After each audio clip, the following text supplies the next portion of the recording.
Hi guys, welcome back to my channel. My name is Olori Lara.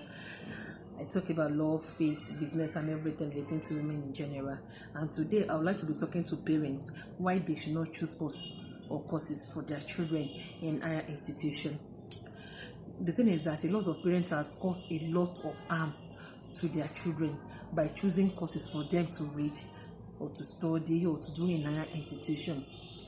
It's not as if we should not choose course for our children per se, but if you want to do it, it's something that you have to have started. You ought to have started when these children are so young, when they are just growing. Like let's say a child of 4-5 years in primary school, you start saying it to their hearing, Bola, I'd like you to be a medical doctor. Desola, I would like you to be a lawyer. You start telling them at that age, and even as you are telling them, you are putting them in that way.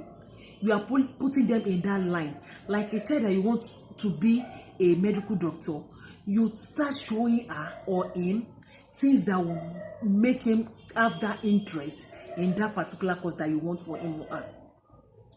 You buy books that kind of child will be reading, and you'll be having that kind of mentality that okay, this is the way, if I want to read this course, this is what I have to know. You have to start at a very young age.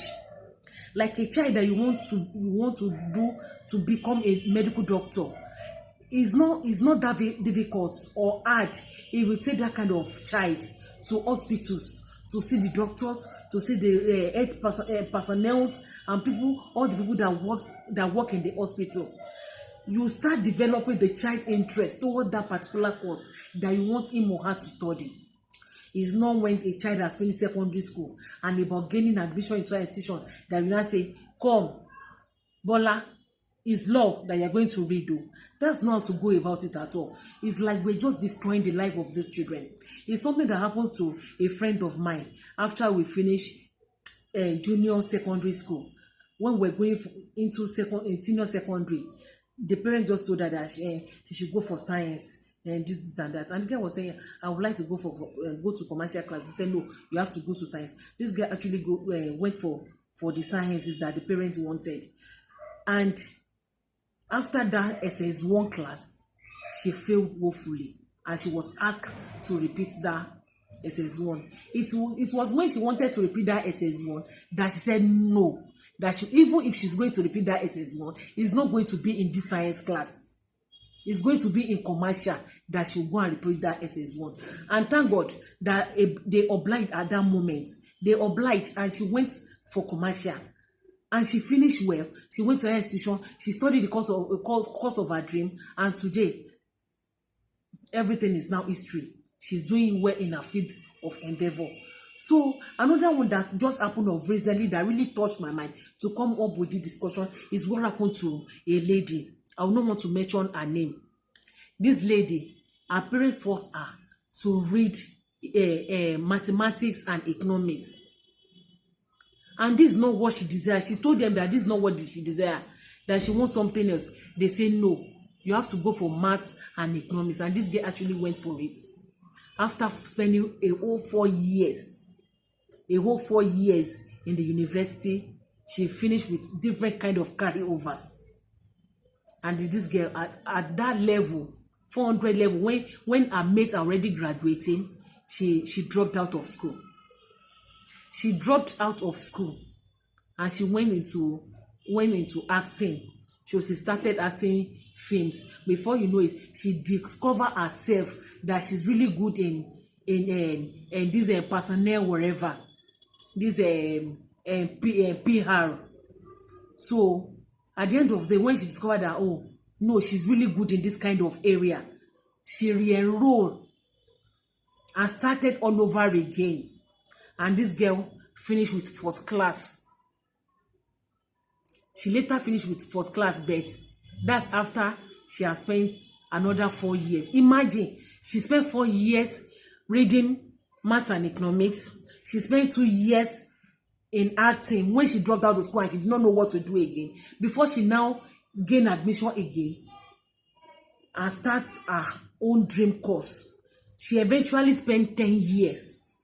10 years instead of the 4 years that she ought to have spent and finish her course and start her life. Thanks to God, this 2021, she finished with distinction. She finished with first class.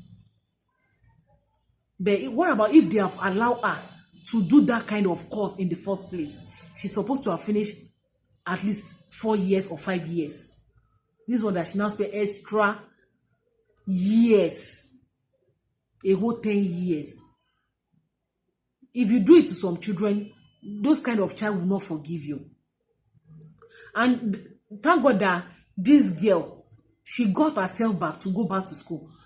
It can happen to a child that the spirit, the courage to go back to school and start afresh will never come again. So what do you want to tell that kind of child to go and do again? The child will forever live, and he or she will never forgive you. So I'm not saying parents should not guide their children in whatever they want them to become. But the thing is that you have to start it early. You have to start it early. There are times that even when you start early, when the children, when they are grown, they still want something of their own choice. Allow them. Allow them to do the course of their choice, the course of their dream. Let them do. Don't force them. No matter what they read, just help them to be the best in whatever course they have choose to read. Not that you mandate it, that no, it is this or nothing else.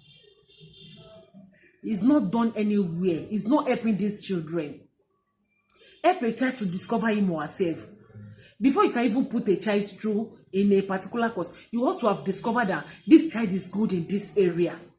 Before you now encourage that, no, you will be good if you go for this thing.